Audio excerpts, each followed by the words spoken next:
विद्यार्थी मित्रांनो, आज आपण इयत्ता 10वीचा विज्ञान भाग 1 मधील दुसरा चॅप्टर म्हणजे दुसरे प्रकरण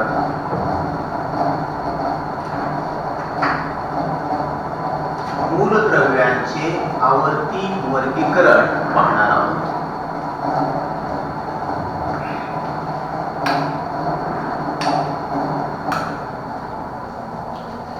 आता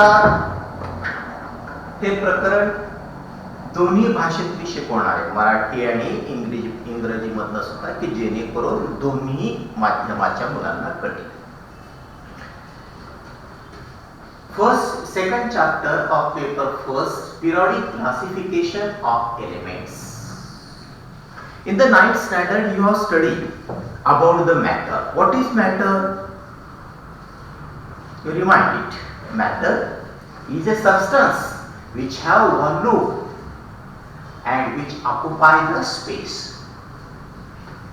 Substance which have volume and which occupy the space is called matter. मराठीमध्ये याला द्रव्य असं म्हणतात. द्रव्य म्हणजे काय? जो पदार्थ, ज्या पदार्थाला आकारमान असते, जो पदार्थ जागा व्यापतो, त्याला आपण काय म्हणतो? द्रव्य असं म्हणतो. This matter is classified into 3 states. द्रव्य हे निसर्गामध्ये आम्हाला 4 स्टेट मध्ये आढळतं. त्या 4 स्टेट कोणत्या? फर्स्ट, पहिली अवस्था स्थायू, द्रव, वायू आणि चौथी अवस्था plasma. So that matter exists in 4 states in nature, that is the solid, liquid, gas and plasma state. What is the smallest particle of matter? The smallest particle of matter we call it as a atom. द्रव्याचा सगळ्यात लहान कण त्याला काय म्हणतो आपण? अणू म्हणतो. हे अणू कशाचे असतात? मूलद्रव्यांचे हे अणू आपल्याला असतात. तर अशा प्रकारे ह्या सगळ्या गोष्टीची माहिती तुम्ही माग अभ्यासलेली आहे. How molecules are formed? When atoms combine with each other, there is a formation of molecule takes place. There is a formation of molecules takes place. There are 2 types of molecule. Molecule of compound and molecule of elements. Molecule of compound and molecule of elements. What is the difference in between molecule of compound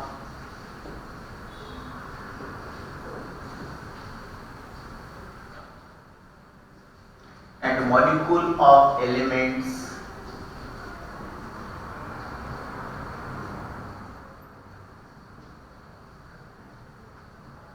Can you give the example of molecules of compound and molecules of elements?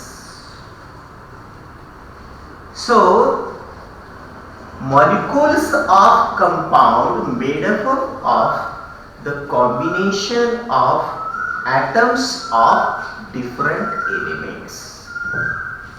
संयुगाचे रेणू कसे बनलेले असतात? संयुगाचे रेणू दोन किंवा अधिक वेगळ्या मूलद्रव्यांच्या अणूपासून बनलेले असतात. For example, can you give water? Simple example, हे संयुगाचे रेणू आहे. हे संयुगाचे रेणू आणि हे काय आहे? मूलद्रव्याचे रेणू. आता मूलद्रव्याच्या रेणूचे एखादं उदाहरण आपल्याला देता येईल का? For example, H2 or Cl2 or O2. These are the example of molecules of element. What is the difference in between the molecules of compound and molecules of elements? Molecules of compound are made from atoms of different elements. Atoms of different elements. In that compound, 2 atoms of hydrogen and 1 atom of oxygen. In that case, 1 atom of carbon and 2 atoms of oxygen. There is a formation of compound of water and compound of carbon dioxide.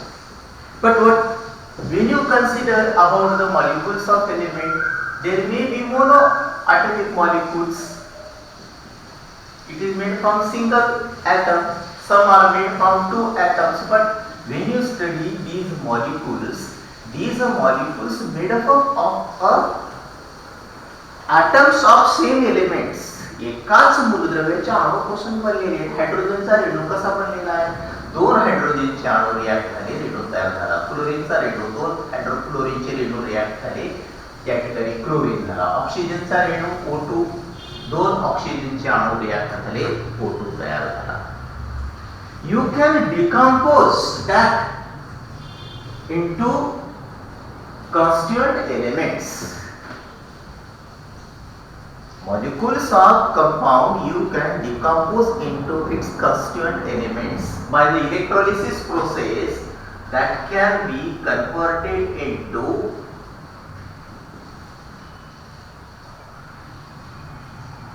it can be separated into hydrogen and oxygen. विद्युत अपघटनी पद्धतीनं पाण्यामध्ये थोडंसं आम्ल टाकून त्याचं विद्युत अपघटन घडवून आणलं तर आपल्याला हायड्रोजन आणि ऑक्सिजन वेगळे करता येतात पाण्याच्या रेणूमधले. पण इथं हे आम्हाला वेगळे करता येतात का? हायड्रोजन वेगळे करता येत नाहीत, कारण वेगळे राहू शकत नाहीत. ते अनस्टेबल आहे, ते कंबाईन स्टेटमध्येच राहतात. तर हे सर्वसाधारणपणे 2-3 फरक आपल्याला कंपाऊंड्सच्या मॉलिक्यूल बद्दल आणि एलिमेंटच्या मॉलिक्यूल बद्दल सांगता येतात. They are made from the atoms of different elements. They are made from atoms of same elements. It can be decomposed into constituent element, but it cannot be decomposed. So this is about the elements. So elements are near about nowadays near about 118 elements known to us. Nowadays 118 elements known to us. But in the year of 18th century, at that time, only 30 elements known to them. 18व्या शतकामध्ये फक्त 30 मूलद्रव्याचं ज्ञान होतं. सध्या आपल्याला 118च्या पुढे पण संख्या गेलेली आहे. तर एवढ्या मूलद्रव्यांची आपल्याला सध्या माहिती आहे. So how these elements are classified initially? So what is the importance of classification? का वर्गीकरण करावं लागतं? कारण वर्गीकरण केल्यामुळे आपल्याला तो भाग समजायला सोपा जातो. By considering the properties of elements, as the knowledge about the elements and their properties went on increasing, so different scientists start to classify it into different ways. First time the classification of element takes place in 3 ways, that is the metal, non-metal and metalloid. सुरुवातीला मूलद्रव्यांचं जे वर्गीकरण करण्यात आलं, हे 3 प्रकारामध्ये शास्त्रज्ञांनी वर्गीकरण केलं. मूलद्रव्यांचं धातू, अधातू आणि धातू सदृश. तुम्ही मूलद्रव्यांच्या बाबतीमध्ये पाहिलेले धातूचे गुणधर्म तुम्ही अभ्यासात आलेला आहात, अधातूचे गुणधर्म तुम्ही अभ्यासात आलेला आहात. धातूचे गुणधर्म आणि अधातूच्या गुणधर्मामध्ये काही फरक तुम्हाला जाणवतो. They have high melting boiling point, they are exist in solid state, they have malleability and ductility property, but these property are not available in the non-metals. They exist in solid, liquid, gaseous state, they are not ductile, they are not malleable, their melting boiling point are low. So by considering these properties, initially elements are classified into metal and non-metal. But after the lot of correction about the properties of elements, these elements again classified into one group. It is called as metalloid. त्याला आपण धातू सदृश म्हणतो. आता धातू सदृश मूलद्रव्य म्हणजे काय? सिलिकॉन, अँटिमनी, जर्मेनियम, एन्स्टेटाईन यांना आपण धातू सदृश मूलद्रव्य म्हणतो. कारण ही मूलद्रव्य धातूचे पण काही गुणधर्म दर्शवतात आणि अधातूचे पण गुणधर्म दर्शवतात. म्हणून एक वेगळाच गट त्या ठिकाणी करावा लागला. त्याला आपण म्हणतो धातू सदृश मूलद्रव्य.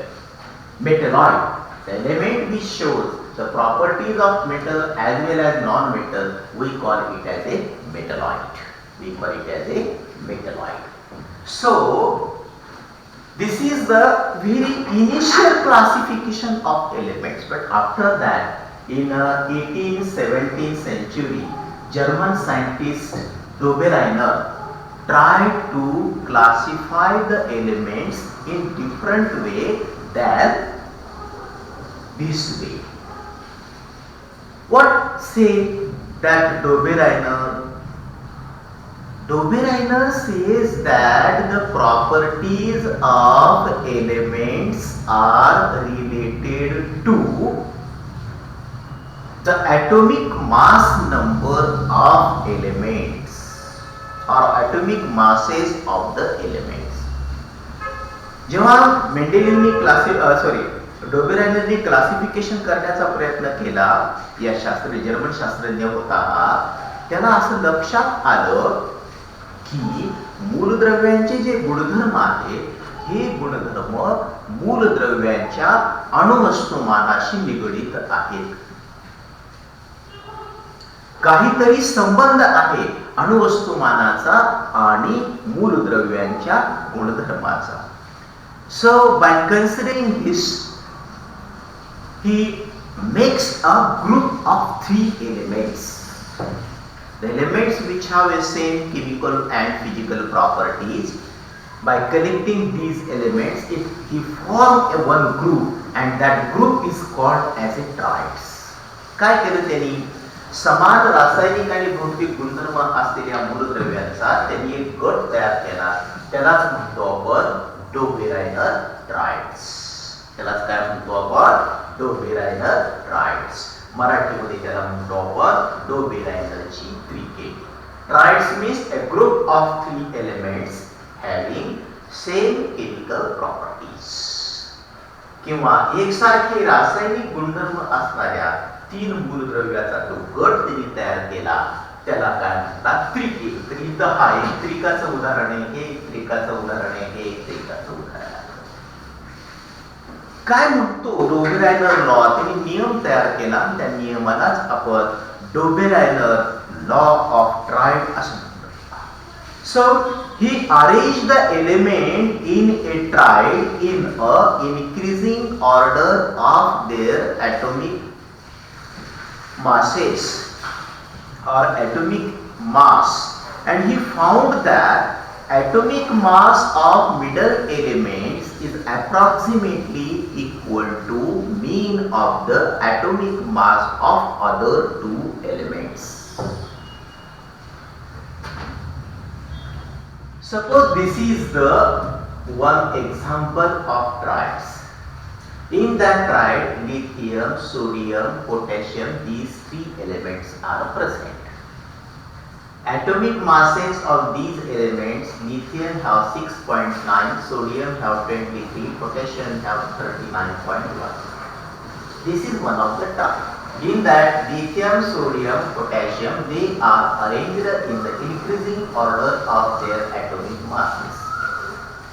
He says that, or he stated the Dobereiner law, that in a triad, what is triad? It is the group of 3 elements.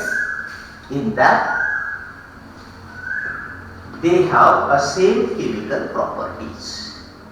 So in a triad, when elements arranged in increasing order of their atomic masses, he found that the atomic mass of middle element is approximately equal to mean of the atomic masses of other 2 elements. So other 2 elements, lithium and potassium, its atomic mass number 6.9, 39.1 divided by 2. So you will obtain mean, and that mean is equal to atomic mass of sodium. काय म्हणतो Dobereiner? त्रिकामधील मूलद्रव्यांच्या मूलद्रव्यांची मांडणी अणुवस्तुमानांकाच्या चढत्या क्रमाने केली असता मधल्या मूलद्रव्याचे अणुवस्तुमान हे अंदाजे इतर दोन मूलद्रव्याच्या अणुवस्तुमानाच्या सरासरी इतके असते. त्रिकामधील मूलद्रव्यांची मांडणी अणुवस्तुमानांकाच्या चढत्या क्रमाने केली असता मधल्या मूलद्रव्याचे अणुवस्तुमान हे अंदाजे इतर दोन मूलद्रव्याच्या अणुवस्तुमानाच्या सरासरी इतके असते. हे त्रिक आहे, याची चढत्या अणुवस्तुमानांकाच्या क्रमाने मांडणी केली, त्याचा अणुवस्तुमान मी काढलं, मला किती मिळालं? 23 मिळालं सरासरी, आणि ही याच्याशी मॅच झाली. दुसरं उदाहरण त्यांनी एक त्रिकाचं घेतलं, कॅल्शियम, स्ट्रॉन्सियम, बेरियम. याचे अणुवस्तुमान आहे ते कॅल्शियमचा 40.1, स्ट्रॉन्सियमचा 87.6, बेरियमचा 137.3. Calcium and barium divided by 2, you will obtain 177.4 divided by 2, that is 88.7, that is approximately equal to 87.6. Similarly, another example, chlorine, bromine, iodine, 35.5, 79.9, 126.9. So when you take the mean of these iodine and chlorine, you will obtain 35.5 plus 126.9 divided by 2. That value is 81.2. It is approximately close to 79.9. What did it indicate that? So that graph follows, but in the period of Dobereiner, near about 30 elements known to them, he was not able to arrange all these elements which are known in that period in the group of triads. सगळेच मूलद्रव्य त्या काळामध्ये जे शोध लागला होता त्याची मांडणी या डोबेरायनरनं असं त्रिकामध्ये करू शकला नाही. काही उदाहरणं त्याची मॅच झाली, काही करेक्ट मॅच झाली, काही अप्रॉक्सिमेटली आली, पण काही पुढे जर त्रिक त्यांनी जी मांडली त्याचं कॅल्क्युलेशन जेव्हा करून तो पाहू लागला त्यावेळी त्याला असं लक्षात आलं की मूलद्रव्यांची जी मांडणी आहे ही मांडणी या ठिकाणी करेक्ट डोबेरायनरचा लॉ फॉलो करत नाही. म्हणजे डोबेरायनरच्या त्रिकाचा नियम तो त्या ठिकाणी त्यांना लागू पडत नाही. तर ही एक महत्वाची बाब इथं, म्हणजे त्याचा प्रयत्न हा पूर्ण 100% यशस्वी झाला का डोबेरायनरचा? नाही, काही प्रमाणामध्ये तो अयशस्वी झाला असं आपल्या लक्षात येतं. तर मग तरी यांनी हा जो काही प्रयत्न केला, एक नवीन पद्धतीनं मूलद्रव्यांचं वर्गीकरण करण्याचा प्रयत्न या शास्त्रज्ञांनी केला. तर हा या ठिकाणी डोबेरायनर आहे आणि यांनी अशा प्रकारे त्रिकामध्ये मूलद्रव्यांचं क्लासिफिकेशन केलेलं तुम्ही पाहू शकता. आता या सगळ्या गोष्टींचा विचार करत असताना आम्हाला आणखी काही शास्त्रज्ञांनी कशा प्रकारे वर्गीकरण केलेलं आहे याचा पण अभ्यास करायचा आहे. आणि त्याच्या पुढचा शास्त्रज्ञ जो आहे वर्गीकरण करणारा तो आहे न्यूलँड्स. तर डोबेरायनरनी मूलद्रव्यांचं वर्गीकरण करण्यासाठी कोणता बेस पकडला? ॲटॉमिक मास, अणुवस्तुमानाच्या आधारे त्यांनी वर्गीकरण केलं. पुढचा जो शास्त्रज्ञ आहे तो आहे न्यूलँड्स. यांनी पण वर्गीकरण करण्यासाठी अणुवस्तुमान हाच पाया घेतला आणि त्याच्या आधारे वर्गीकरण केलं. त्याला आपण म्हणतो न्यूलँड्स लॉ ऑफ ऑक्टेव्स.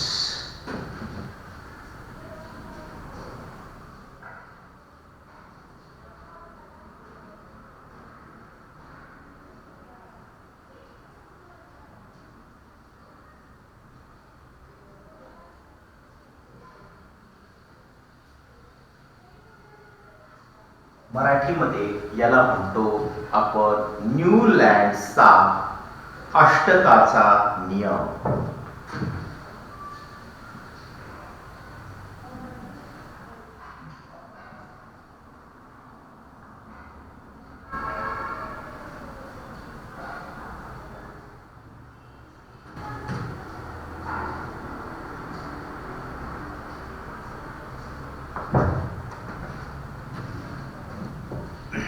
काय आहे हा नियम आपण पाहू. न्यूलँड असं म्हणतो की मूलद्रव्याची मांडणी अणुवस्तुमानांकाच्या चढत्या क्रमाने केली असता पहिल्या आणि 8व्या नंबरला येणारे मूलद्रव्य सारखेच गुणधर्म दर्शवितात. म्हणजे यांनी मूलद्रव्याची मांडणी कशी केली पहा. संगीतातील अष्टकाप्रमाणे यांनी मूलद्रव्याची मांडणी केली. संगीतातील अष्टकाप्रमाणे सा रे ग म प ध नी 7 झालं आणि पुन्हा 8व्या नंबरला काय येतं, सा येतं. अष्टक, ज्याला संगीतातील अष्टक म्हणतात, याप्रमाणे मांडणी केल्यानंतर त्याला सा पासून सुरुवात झाली आणि 8व्या नंबरला सा आलं म्हणजे तो शब्द आला. म्हणजे 8व्या नंबरला येणारा मूलद्रव्य या पहिल्या नंबरच्या मूलद्रव्याच्या गुणधर्माशी साधर्म्य दाखवतो किंवा सारखेपणा दाखवतो. Newlands arranged the element in the increasing order of their atomic masses in octaves. He started from lightest element hydrogen and end with the heavier element thorium. In the period of Newlands, there are near about 56 elements known to them. न्यूलँडच्या काळामध्ये सर्वसाधारणपणे 56 मूलद्रव्यांची माहिती तोपर्यंत मिळाली होती. हा न्यूलँडचा काळ, न्यूलँड हा एक इंग्लिश सायंटिस्ट होता आणि ॲटॉमिक मास नंबरच्या आधारे त्यांनी मूलद्रव्यांचं वर्गीकरण केलं. आता हे कसं वर्गीकरण केलं ते थोडंसं पाहूत आपण आणि त्याची काय काय वैशिष्ट्ये आहेत ते आपण पाहू. तर तुम्ही पण या ठिकाणी काढा. संगीतातील अष्टक येथे सा पासून सुरुवात होते. सा रे ग म प ध नी. बरोबर आहे. यालाच आपण मराठीमध्ये म्हणू शकतो, इंग्लिशमध्ये सा आर ई रे ग जी ए म एम ए पी ए प ध पी एच ए आणि नी. बरोबर आहे. यालाच आणखी एका रीतीने तुमच्या पुस्तकामध्ये जे दिले ते D O R E M I F A नंतर एस ओ एल नंतर एल ए आणि टी आर हे तुमच्या पुस्तकात दिलेलं आहे. हे काय आहे? संगीतातील अष्टक आहे. सा रे ग म प ध नी पुन्हा सा. आता ह्याच्या खाली त्यांनी काही मूलद्रव्य मांडली. कोणती मूलद्रव्य मांडली ते आपण थोडंसं पाहू. 7 खाली आलेली मूलद्रव्ये hydrogen, fluorine, chlorine, cobalt and nickel and अब्रोमिन. नंतर lithium, sodium, potassium, copper, rubidium. नंतर barium, magnesium, calcium, zinc, strontium.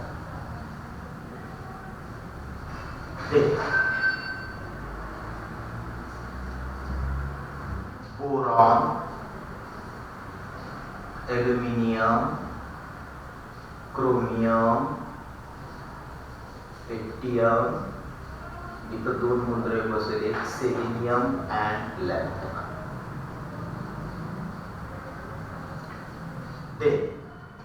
Carbon, silicon, then Ti, iron, Zr, then nitrogen, phosphorus, manganese, As, oxygen, sulfur, iron, selenium. तर हे काही थोडं महत्त्वाचे त्याच्याखाली मी underline करतो की ज्याचा आपल्याला पुन्हा थोडासा विशेष अभ्यास करायचा.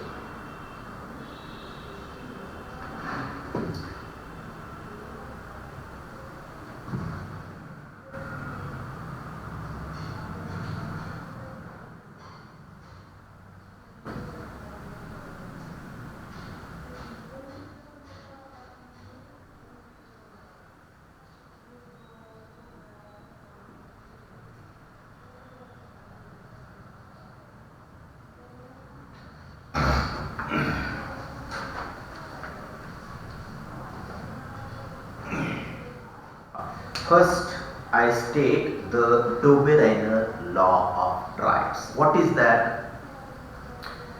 When we arrange the element in the increasing order of their atomic mass in a octave, at that time the properties of its element is similar or equal to properties of first element. So this is the elements: hydrogen, lithium, beryllium, boron, carbon, nitrogen, oxygen, 7, and 8th number fluorine. If you consider sodium first, then 1, 2, 3, 4, 5, 6, 7 and 8 means sodium and potassium show similar property. Lithium and sodium show similar property. In this way, fluorine and chlorine show similar property. Beryllium and magnesium show. If you start from beryllium, 8 number magnesium. If you start it from aluminium, 8 number chromium. द्रव्याची मांडणी अणुवस्तुमानांकाच्या चढत्या क्रमाने केली तर त्याला काय लक्षात आलं? पहिला आणि 8व्या नंबरला येणारा मूलद्रव्य सारखे गुणधर्म दर्शवतो. तुम्ही लिथियमला पहिला पकडला तर इथून सुरू करा, 1 2 3 4 5 6 7 आणि 8व्या नंबरला आला. म्हणजे लिथियम आणि सोडियम सारखे गुणधर्म दर्शवतात. तुम्ही बेरिलियम पासून सुरुवात केलात तर 8व्या नंबरला मॅग्नेशियम येतो. बोरॉन पासून सुरू केलात तर 8व्या नंबरला ॲल्युमिनियम येतो. कार्बन पासून सुरू केला तर 8व्या नंबरला सिलिकॉन येतो. ऑक्सिजन पासून सुरू केला तर 8व्या नंबरला पुन्हा सल्फर येतो. तर न्यूलँड्स काय म्हणतो लक्षात आलं तुमच्या? मूलद्रव्याची मांडणी अणुवस्तुमानांकाच्या चढत्या क्रमाने अष्टकामध्ये केली असता आम्हाला 8व्या मूलद्रव्याचे गुणधर्म हे पहिल्या मूलद्रव्याच्या गुणधर्मासारखेच दिसून येतात. याला म्हणतो आपण न्यूलँड्सचा अष्टकाचा नियम. पण जेव्हा शास्त्रज्ञ त्यानं म्हणतो मान्य आहे, हा नियम सगळ्यांनी मान्य केला, पहिल्या आणि 8व्या मूलद्रव्याचे गुणधर्म सारखे येतात हे सगळ्यांच्या लक्षात आलं. पण जेव्हा सखोल अभ्यास होऊ लागला त्यावेळी काही गोष्टी लक्षात आल्या की या ठिकाणी मेंडेलिव्हनी जे अरेंजमेंट केली होती ती 100% करेक्ट नाही. त्याच्यामध्ये काही मर्यादा आहेत, काही त्रुटी आहेत. त्या त्रुटीला आपण म्हणतो limitation of Newlands law of octaves.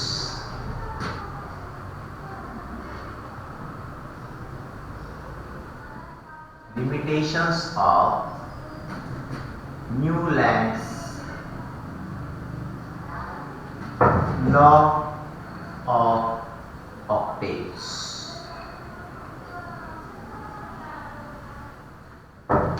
मराठीमध्ये याला असं म्हणतो आपण, मराठीमध्ये काय, न्यूलँडच्या अष्टकाच्या नियमातील त्रुटी.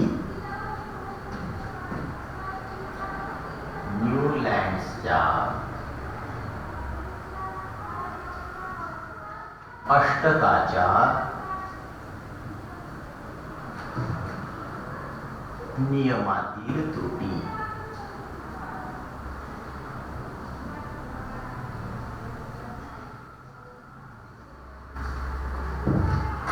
काय त्रुटी दिसून आल्या न्यूलँडच्या अष्टकाच्या नियमामध्ये ते एक एक आपण पाहणार आहोत. आता न्यूलँडच्या अष्टकाचं बारकाईने निरीक्षण आपण सुरू केलं. This law was found to be applicable only up to calcium.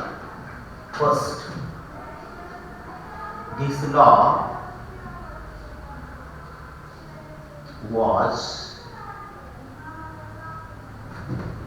applicable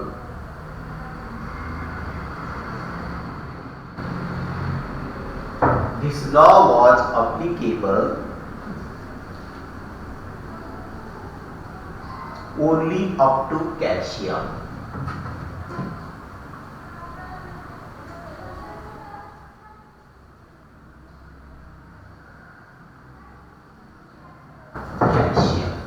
CA लिहितो. हे नियम जो म्हणतोय ते कुठपर्यंत लागू आहे? कॅल्शियम पर्यंतच लागू आहे. याच्या पुढे ते नियम फॉलो होत नाही. This law was found to be applicable only up to calcium. This is the first limitation. त्यानं म्हणलं, त्याने बसवले सगळे मूलद्रव्य, मान्य आहे, पण पुढे ते गुणधर्म आणि त्याचा नंबर याच्यामध्ये कोणता मेळ बसत नव्हता. म्हणजे हा नियम कॅल्शियम पर्यंतच लागू होता. न्यूलँडचा नियम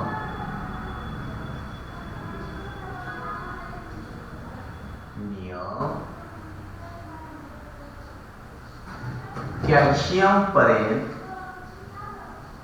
पर्यंतच लागू होतो. हा पहिला दोष होता. त्याच्यामध्ये विचारतात, what are the limitations of Newlands law of octaves. Second, Newland placed two elements in each same boxes to accumulate the all known elements.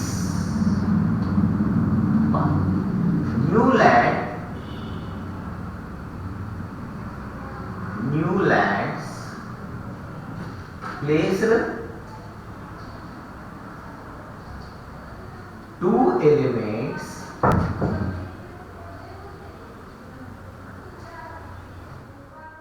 in some boxes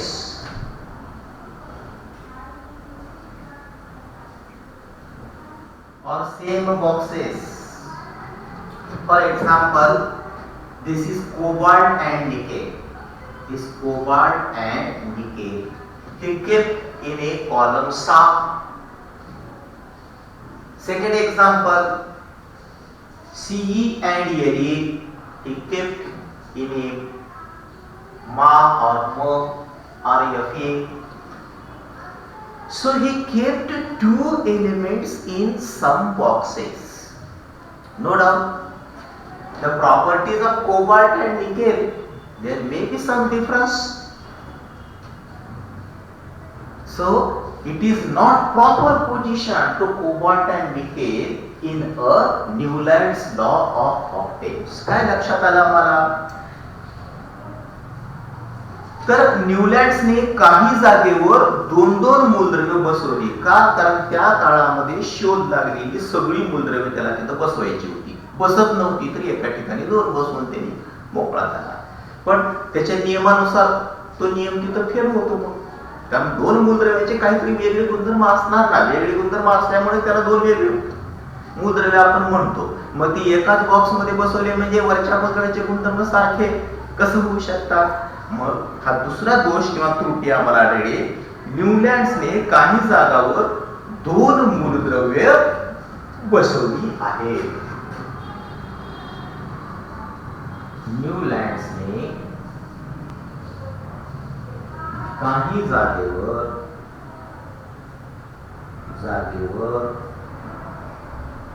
दोन मूलद्रव्य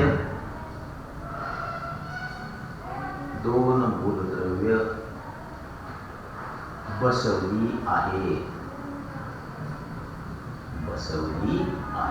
आता उदाहरण द्या म्हटलं तर हे तुम्हाला देता येतं. कोणती? Cobalt and nickel. दुसरं उदाहरण कोणतं आहे? C and लॅन्थेनाइट. ही दोन उदाहरणं आपल्याला एक्झाम्पल म्हणून देता येतात. बरोबर. तिसरा दोष आम्हाला किंवा त्रुटी कोणती आढळली? He placed some element with a different properties under the same note in a octaves. He placed some element with different properties. He placed some element with different properties.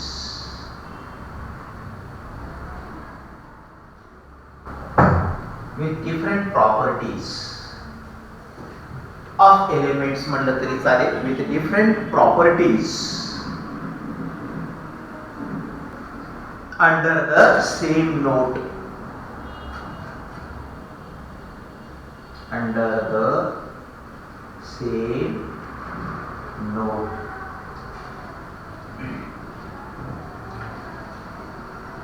मराठीमध्ये याला कसं म्हणता येईल आपल्याला? काही ठिकाणी साधर्म्य नसणारी मूलद्रव्ये त्या स्वरात ठेवली आहे. काही ठिकाणी साधर्म्य नसणारी मूलद्रव्य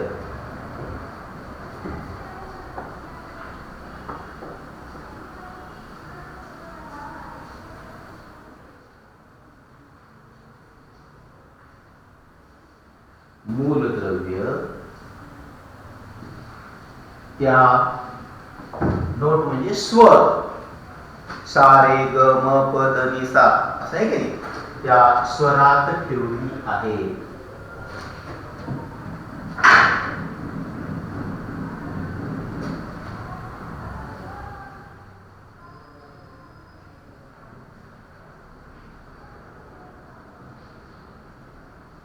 बघा आता हा सा घ्या किंवा डूबल त्याला म्हणतो आपण. फ्लोरीन, क्लोरीन, हायड्रोजन किंवा फ्लोरीन, क्लोरीन, ब्रोमीन हे हॅलोजन आहेत. बरोबर आहे. फ्लोरीन, क्लोरीन, ब्रोमीन हे हॅलोजन्स आहेत किंवा आधार एक म्हणा तुम्ही. त्याच्यामध्ये कोबाल्ट आणि निकेल बसवले येते. So this property of cobalt and nickel matches with the property of iron. म्हणजे याचे गुणधर्म आणि या बाकीच्यांचे गुणधर्म मॅच होतात का? होत नाही. बरोबर.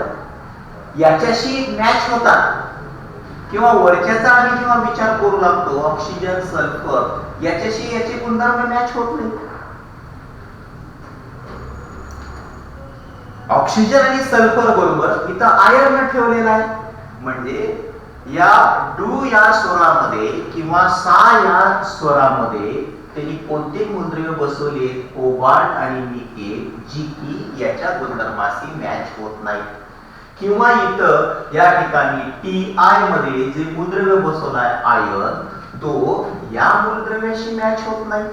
ऑक्सिजन, सल्फर आढळतोय, नो डाऊट त्याचे गुणधर्म वेगळे आहेत. हा धातू आहे, याचे गुणधर्म याच्याशी मॅच होतील का? नाही होतील. म्हणजे हा तिसरा दोष आम्हाला किंवा त्रुटी आढळून आली. त्यांनी he placed some elements with different properties under the same node. He placed some elements, the elements टाका. He placed some element with different properties under the same node. त्या एका स्वराच्या कॉलम मध्ये दुसऱ्या गुणधर्माची मूलद्रव्ये बसवल्यामुळे त्याचा नियम इथं फॉलो होत नाही किंवा लागू पडत नाही. तर हा एक दोष आम्हाला आढळून येतो. आणि चौथा दोष किंवा त्रुटी आपल्याला म्हणता येईल, Newlands octave did not have provision to accommodate newly discovered elements. Newland's octave do not have provision. Fourth number.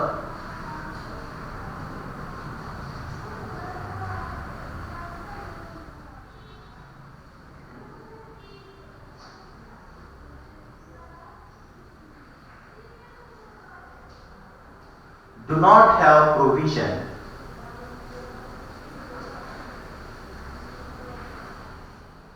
to accumulate newly discovered element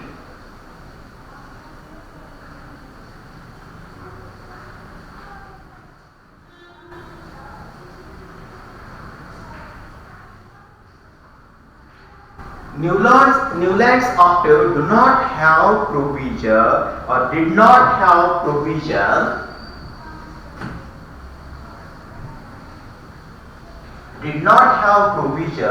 to accumulate newly discovered element. म्हणजेच नव्याने शोध लागलेल्या मूलद्रव्यांना सामावून घेण्याची तरतूद न्यूलँड्सने केली नव्हती, किंवा नव्याने शोध लागलेली मूलद्रव्य आम्ही या ठिकाणी बसवू शकत नव्हतो. नव्याने शोध लागलेल्या मूलद्रव्याला आपण संक्षिप्त रूपात घेऊ. नव्याने शोध लागलेल्या मूलद्रव्यांना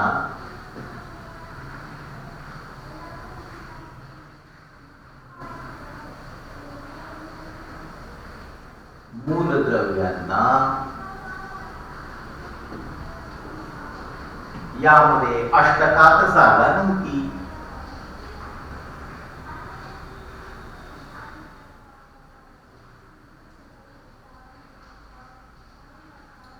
Newly discovered element, there is no provision. Newlands did not have a provision to the newly discovered element in order to occupy them in their octaves.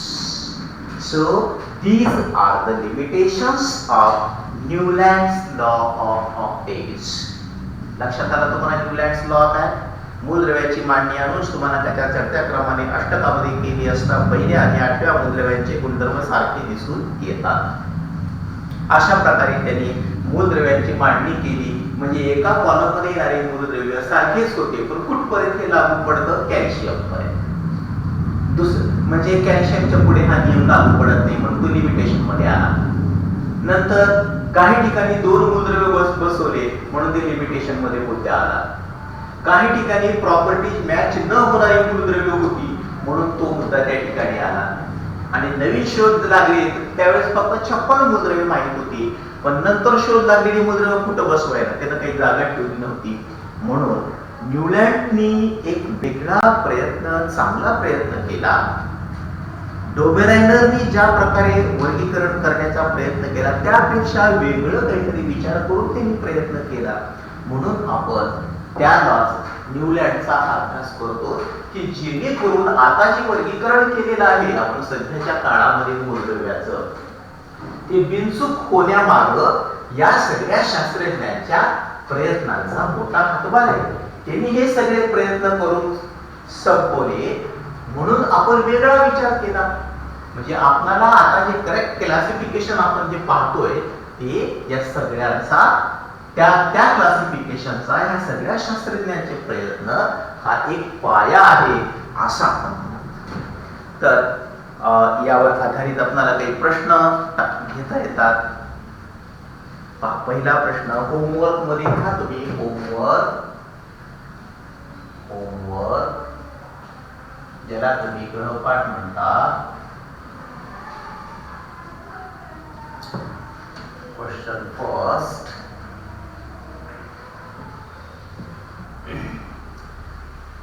State Dobereiner law of tribes.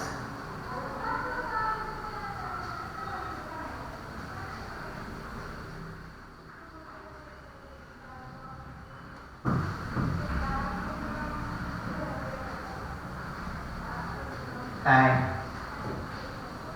give 2 examples.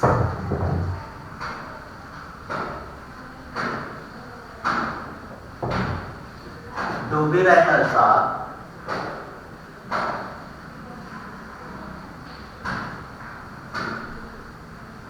त्रिकाचा नियम येऊ.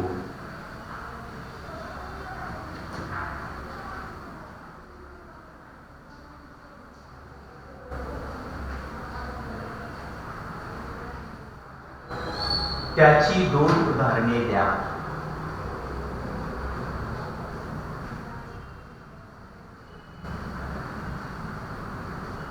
आपण सुरुवातीला डोबेरायचा त्रिकाचा नियम लिहिला होता. 3 उदाहरणं दिली, त्यापैकी 2 उदाहरणं लिहिली तरी चालतं. State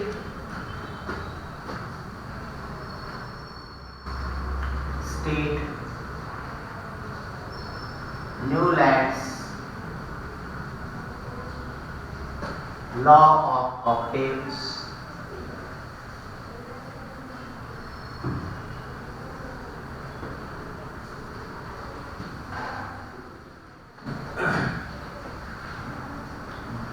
new लँडचा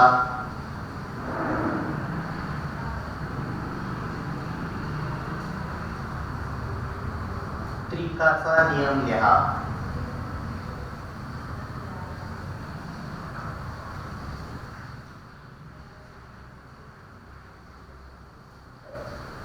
Question 3. What are the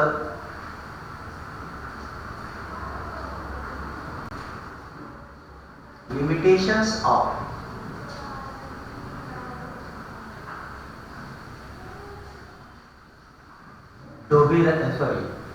New Lands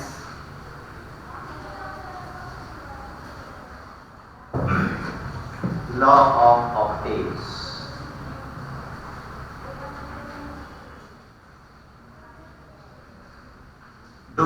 न्यूलँडच्या नियमातील न्यूलँडच्या अष्टकाच्या what are the limitations of Newlands law of octaves? न्यूलँडच्या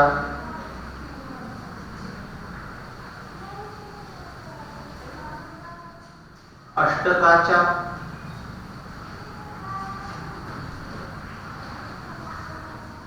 नियमातील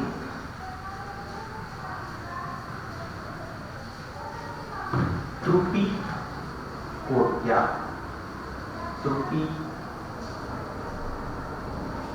कोणत्या आहेत किंवा कोणत्या?